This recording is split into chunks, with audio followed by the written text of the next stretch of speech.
আমার বাড়ির কেউ তোমায় কিছু বলেছে? না না, কি যে বলো, এসব কথা বলো না। আরে আমার সামনেই তোমাকে যা বলে ওরা, আমার আড়ালে যে তার থেকে কম কিছু না বরং বেশি বলবে, সেটাই স্বাভাবিক। না, কেউ বলেনি কিছু। বলেছে, আমি জানি বলেছে, তুমি আমায় বলছো না। বলছি তো, কেউ কিচ্ছু বলেনি। আমায় ছুঁয়ে বলো।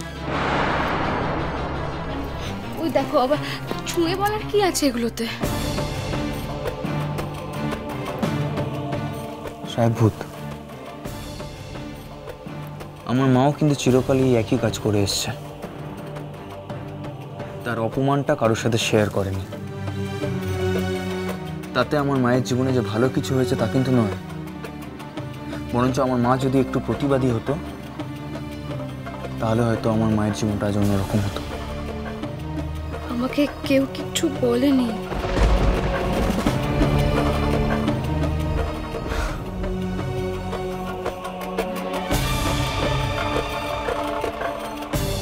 ওকে, আমি তোমায় জোর করবো না, কিন্তু আমার সাথে যদি কিছু শেয়ার করতে ইচ্ছা করে বা যদি কিছু বলতে ইচ্ছা করে, বলো।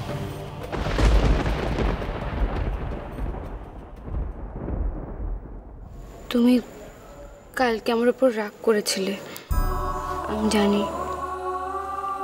আমি তোমার উপর রাগ কর? এত ওভার কনফিডেন্ট কেন সব ব্যাপারে? আমি যখন হাতে ধরে শিখিয়ে দিতে চাইলাম তখন না জেনেই পারবো পারবো বলার কি দরকার ছিল? যেটা জানো না সেটা শিখে নিতে পারো না? ও আচ্ছা আচ্ছা আচ্ছা,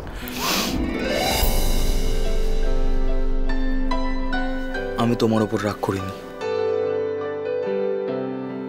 রাগ করেছিলাম অন্য একজনের উপর। সেই ঝাঁঝটা তোমার উপর গিয়ে পড়েছিল। দেখো সাহেব ভূত, কাঁটা চামচ দিয়ে খেতে পারার মধ্যে কোনো বাহাদুরি নেই, কিন্তু আমি চাই না তুমি কারোর কাছে কোনো বিষয়ে হার স্বীকার করো।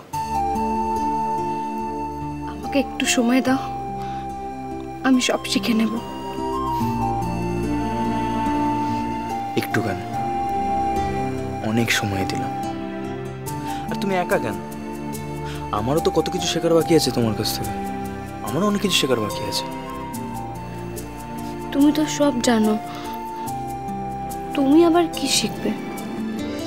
বাট আমার কিছু শেখার বাকি নেই, আমার অনেক কিছু শেখার বাকি আছে।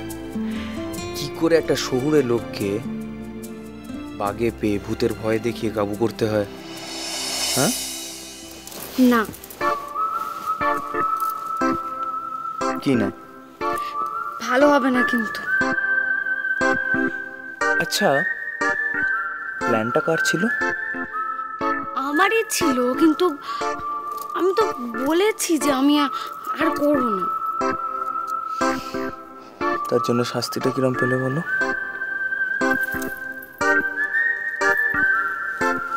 কি শাস্তি? এই যে সারা জীবনের মতো তোমাকে বন্দি করে ফেললাম। এমন শাস্তি বা কটা আমি পাই বলো জীবনে? জানো, আমার না এখনো মনে হয় বোধহয় সবকিছু স্বপ্ন, ঘুম ভেঙে গেলেই সব হারিয়ে যাবে। দেখি কেমন স্বপ্ন।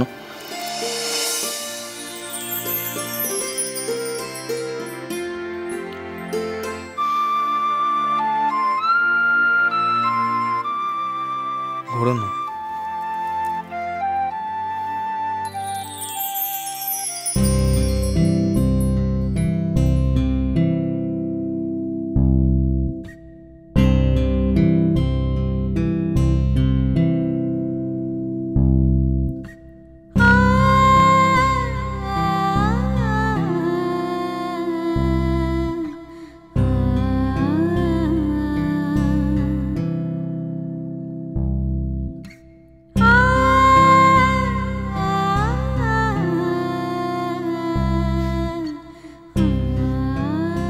আচ্ছা ঠিক আছে, দেখবো না। হয়েছে তো?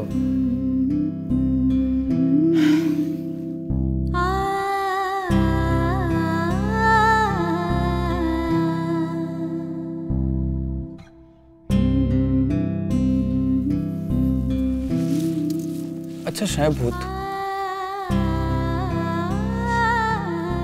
আজ সকালে আমি কোথায় গেছিলাম তোমার জানতে ইচ্ছা করেনি?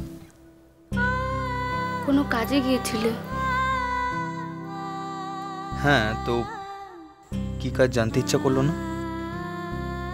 বলার হলে তুমি তো আমাকে বলতে।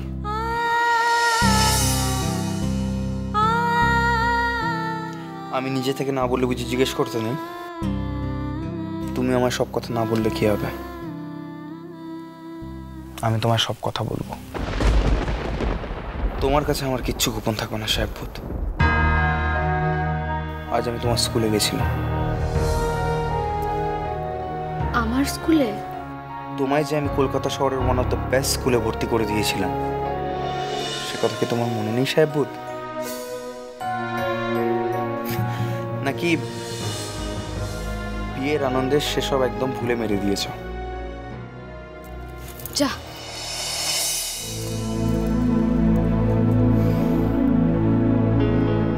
পরীক্ষাটা দিতে হবে তো। কিন্তু ওরা কি আমাকে আর ক্লাস করতে দেবে? আর তাছাড়া এক্সামের তো বেশি দিন বাকিও নেই। আর নিশ্চয়ই দেবে। স্পেশাল কিছু ক্লাস অ্যাটেন্ড করতে হবে তোমায়। আমি ফাদারের সাথে কথা বলে এসেছি, আর তোমার কিছু কিছু ক্লাস ফাদার নিজেও নিয়ে নেবে। আমার 12 এক্সামটা দেওয়া হবে? হতেই হবে, বলেছি না তোমায়? তোমায় সব দিক দিয়ে যোগ্য হতে হবে, যাতে এ বাড়ির আর কেউ কখনো তোমাকে কিচ্ছু না বলতে পারে। সাহেবভূত, বাবার জন্য মন কেমন করছে? বাড়ির লোকদের দেখতে যেতে ইচ্ছে করছে না?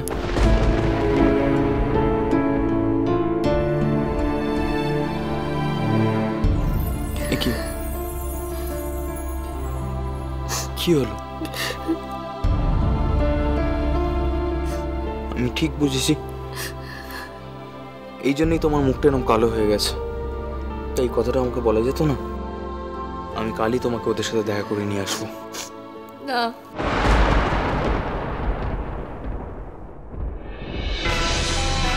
কি না? না মানে? একই শহরে এখন রয়েছেন ওরা, আর তুমি যাবে না মানে? আমি যাব না আয়ুষ। ও, আজ আমাদের ফুলসজ্জার দিনে ওরা কেউ তোমার সাথে দেখা করতে আসেনি বলে তোমার মন খারাপ হয়েছে, তাই তো? অভিমান হয়েছে বাড়ির লোকের উপর, তাই না?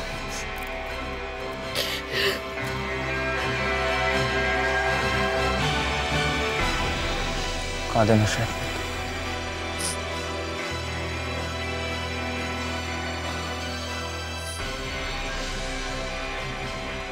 আসলে ওরা আসতে সংকোচ বোধ করেছে।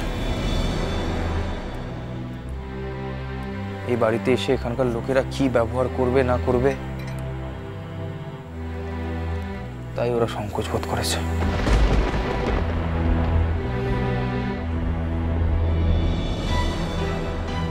সাহেবভূত, আমাদের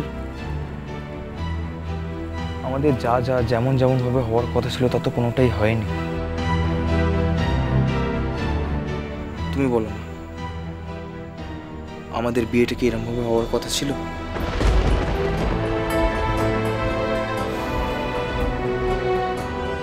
কিন্তু তুমি দেখো সাহেবভূত,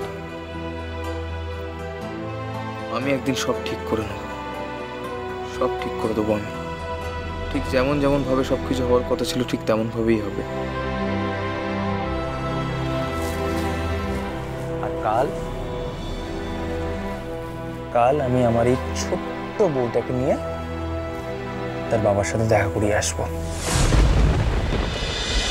চোখের তারা